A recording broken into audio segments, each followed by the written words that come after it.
2 tahun sekali baru bisa pulang dan lain sebagainya. Ya, makanya kalau hari-hari ini Mbak, yang di luar negeri itu bukan berdasarkan kontrak tapi lockdown. Banyak lockdown. Nggak bisa pulang. Nggak bisa pulang karena penerapan di negara sana itu memang sangat patuh terhadap protokol kesehatan. Iya benar. Nah, jadi sama sebagai anak juga harus memahami itu. Saya yakin orang tua di sana pun hatinya di sini. Jujur ketika di sini hatinya di sini. Tapi bagaimana lagi ya? Tapi kasih sayangnya itu Ya. kemudian belum bisa tercurahkan. Tapi karena saking khawatirnya, maka materi dulu yang diberikan gitu ya sebenarnya, Bu. Ada kalanya, maaf, ada yang diuji karena materi, ada yang diuji karena kasih sayang. Saman harus bisa menyeimbangkan. Ya Allah, alhamdulillah saya diuji berlimpah materi, walaupun saya belum, jangan katakan tidak, beda kalimatnya ya. Cerdas ya mahasiswi ya, belum dan tidak. Untuk saat ini saya diuji belum bisa bersama-sama dengan ayah bunda, video call dan apa, kadang sampai meleleh. Yang pastikan saja ketika nikah beliaunya hadir gitu aja Mbak.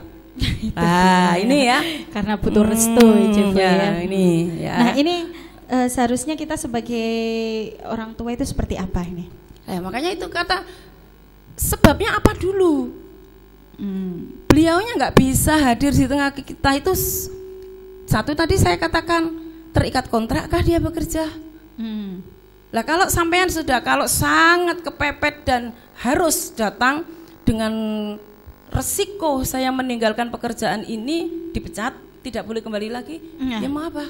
Mau gimana lagi gitu ya. Kalau hari ini Mbak Ayu ya, yang mereka tidak bisa pulang itu bukan karena kontrak, bukan karena apa, tetapi karena lockdown. Sangat mematuhi peraturan karena yang ada. Pandemi seperti ini mendunia, bukan hanya kita kan seperti itu. Oke, Mbaknya coba dong ngomongnya, saya tadi ngelamun terus ya kan. Orang tuanya bekerja apa di rumah? Di rumah. Di rumah, ibu di rumah? Iya, tapi kalau dulu ibu pernah sempat berdagang. Tapi masih di rumah? Iya. Masih setiap hari ketemu ya? Iya. Itu pernah nggak merasa, aduh aku kurang kasih sayang ibu nih?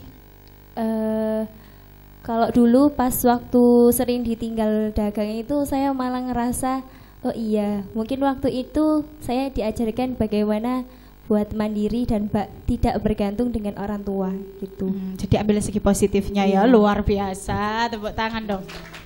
Nggak usah kuliah udah pinter ya, udah pinter. Oke, jadi seperti itu ya Mbak ya. Tadi bagaimana tadi sikap sebagai seorang anak, paling tidak kita harus tahu dulu sebenarnya ibu kita, orang tua kita itu gimana sih gitu ya, alasannya apa. Dan sebagai orang tua, mungkin orang tua yang ada di rumah, kalau kita memang benar-benar harus merantau dan meninggalkan anak kita di rumah dititipkan, mungkin selain kita memberikan materi, kita juga jangan lupa sesekali waktu menghubungi hanya sekedar untuk mengatakan ibu sayang sama kamu. Mungkin seperti itu mungkin yang ingin diungkapkan anaknya. Ketika anak dengar begitu kan kayaknya udah lega gitu ya, ada angin segar gitu. Oke, silakan pertanyaan yang kedua. Nah, berdiri sayang. Assalamualaikum warahmatullahi wabarakatuh. Waalaikumsalam warahmatullahi wabarakatuh. Dengan siapa? Dengan Ari Salviana. Dengan Ari. Jurusan kuliahnya? Jurusan Hukum Tata Negara. Wah, orang hukum, calonnya pengacara ya. Amin, kalau ya saya Allah. pengacara sekarang sudah pengangguran banyak acara. Dari mana? Dari Surabaya. Oh, Surabaya. Orang kota, Bu. Silakan. Jadi kan setiap individu, setiap orang itu mempunyai karakteristik atau sifat masing-masing. Sifatnya beda-beda. Iya. Lalu bagaimana jika seperti ada orang tua yang tidak pernah, seorang orang tua yang tidak pernah mengerti akan keadaan anaknya, kayak anaknya ini tuh sering sakit-sakitan, tapi kan kalau sering sakit-sakitan gini tuh anaknya kan pasti juga butuh perhatian, juga butuh kasih sayang. Terus habis gitu, tapi kalau orang tuanya ini menunjukkan sifat acuh itu bagaimana? Ini anak ya, yang dari sudut pandang anak menganggap bahwa orang tua ini acuh. Ini apa yang harus dilakukan anak apa orang tua? Dua-duanya. Dua-duanya. Iya. Oke. Jadi merasa bahwa lagi sakit-sakitan dan saya benar-benar butuh perhatian nih. Kok saya merasa diacuhkan ya gitu Iya, ya. iya. Ya sudah itu saja. Nggih. Iya. Ini langsung kembali ke Surabaya. Enggak. Oh enggak ya. Oh mondok ya. Ya silakan. Ya, Dulu. Assalamualaikum warahmatullahi wabarakatuh. Waalaikumsalam warahmatullahi wabarakatuh. Ya. Silakan Ibu. Curhat nih ya gitu. Curhat dong Mama Erli. Nah, artinya begini ya. Kita tidak boleh selalu, kadang anak itu maaf, wong tua egois, anak juga egois kok. Kalau saya di sini berperan sebagai ibu, ya kan. Kalau saya orang tua yang acuh kepada anaknya, tolong kalau sampean dari mahasiswi ini ada yang pelajarannya psikologi enggak ya? Pelajaran psikologi itu masuk jurusan BKI ya? Angkat tangan yang jurusan Semua BKI. ada. Semuanya ada. Pengantar psikologi pasti ada. Pasti ada. Dari psikologi itu dicari dulu kenapa? Mungkin kalau ibu acu itu juarang Mbak, mungkin bapak. Nah, maaf sekali saya tidak mengurangi hormat kepada bapak-bapak. Bapak-bapak ada yang kasih sayang melebihi, ibu juga ada. Kan seperti itu ya. Jadi dicari dulu penyebabnya kenapa bapak ini acuh. Kenapa bapak seperti ini? Enggak ada Mbak, sesuatu itu tanpa sebab. Kenapa? Mungkin lelah bekerja, mencari nafkah untuk berobat anaknya, di luaran sana sudah fokus untuk mencari. Fokus, maaf mungkin stresnya terlalu sehingga anak di rumah. Kadang-kadang ada seorang orang tua, baik ayah ibu itu acuh tapi sayang, sebenarnya sayang. Cuman memang penampilannya seperti itu, gitu loh. Coba di 4 mahasiswa ini yang pegang apa ini? Coba mana wajahnya yang acuh tak acuh ini? Dipilih Mbak. Nah, wajahnya enggak, penyayang kok ini Bu. Ada yang memang dari penampilan wajah itu kadang makanya jangan terkecoh dengan wajah, hatinya putih sih. Ada. Nah, kan? Anak juga begitu harus menyikapi. Kenapa ya bapakku atau ibuku kok seperti ini? Adakah saya yang salah? Introspeksi diri itu juga penting. Nek anaknya wis gede, nek bocah TK yo nggak iso Mbak diperlakukan seperti itu. Beda lagi perlakuannya, ya. Jadi kita harus tahu penyebab ayah, bunda, acu, mbak aku iki lapo. Adakah sesuatu yang salah di antara kita? Sampean sudah merasa aku loh baik, wis patuh, wis gak, aduh, wis. Kenapa? Dicari dulu. Ya, kadang-kadang itu orang tua itu bukan dukun ya yang harus bisa menebak anaknya. Jadi kadang-kadang mungkin komunikasi yang perlu dijalin. Jadi mungkin anak mungkin kadang-kadang harus komunikasi. Mama, saya pengennya ini loh. Mungkin dengan kita menyampaikan itu, mamanya bisa tahu. Oh, berarti anakku kurangnya ini. Tapi kalau kita hanya misalnya cuma di belakang ngomong, aku punya ibu yang tidak perhatian ya kan. Mungkin hanya dilema saja, selalu dilema gitu. Jadi memang ini miska yang penting juga mungkin begitu Bu ya. Komunikasinya seperti itu. Ada tambahan Bu?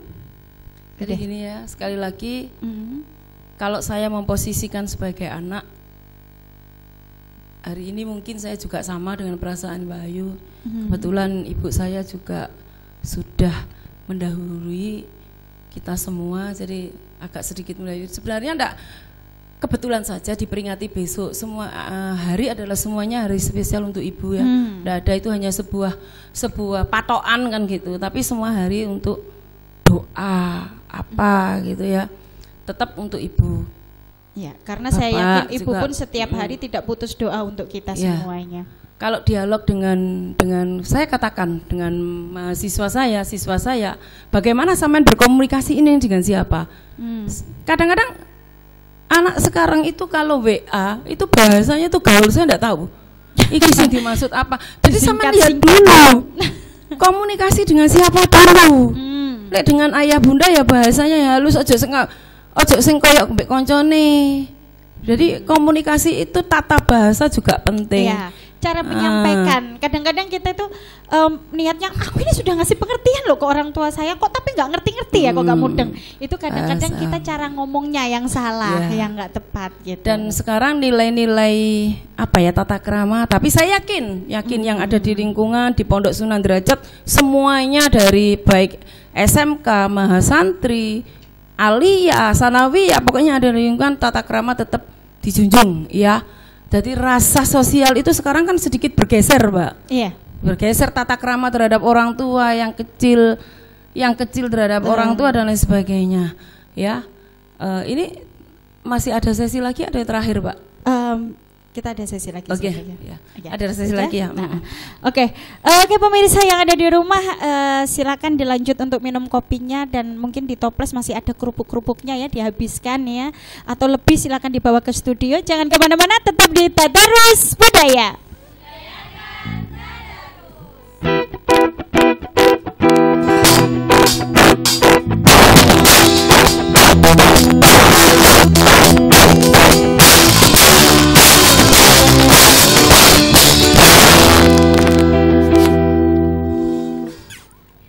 Aku ingin menjadi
Simfoni Nada, tepuk tangan buat Simfoni Nada. Ya, kita sebagai seorang anak, hati pasti akan sepi ya. Kita ingin menjadi sesuatu yang berharga untuk kedua orang tua kita, dan mudah-mudahan apa yang kita cita-citakan bisa menjadi kebanggaan orang tua kita, terutama kita persembahkan untuk ibu. Oke, pemirsa yang ada di rumah, terima kasih karena Anda tetap di layar kaca Anda. Spesial di Hari Ibu, tetap di Tadarus Budaya.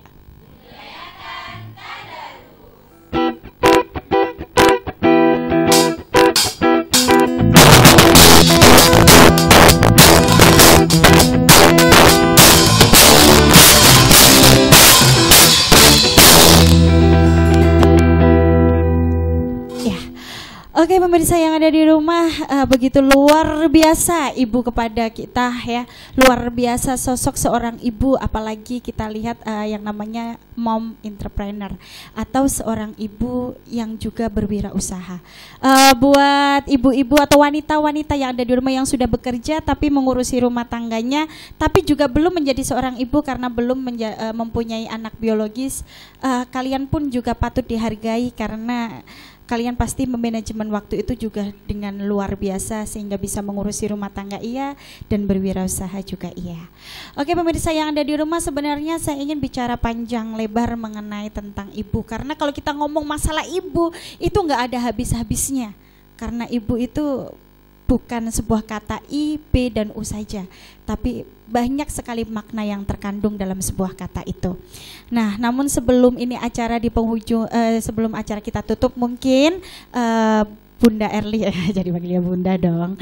Bunda Erli mau memberikan sesuatu kepada pemirsa yang ada di rumah, silakan. Silakan pesannya dulu. Gimana? Kepada pemirsa yang ada di rumah. Gitu. Tetap menjadi wanita yang tangguh, apapun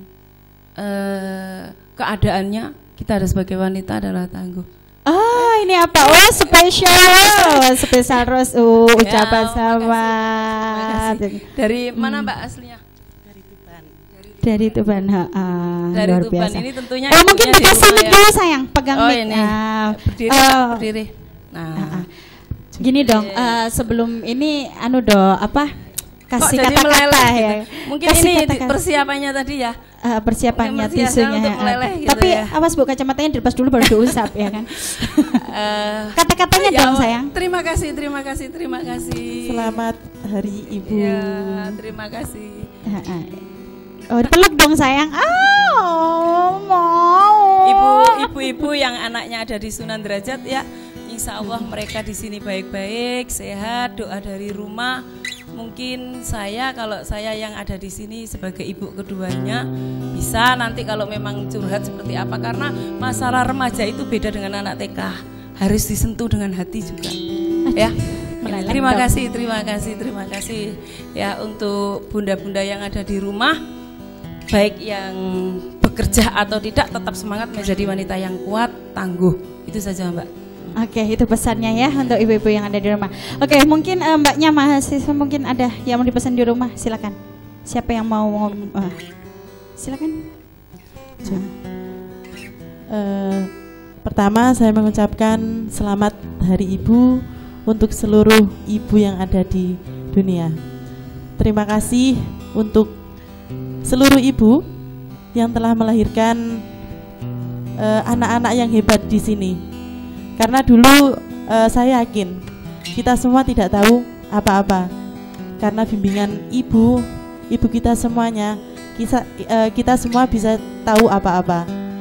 Yang dulunya kita tidak bisa, caranya berjalan, caranya minum, caranya untuk makan,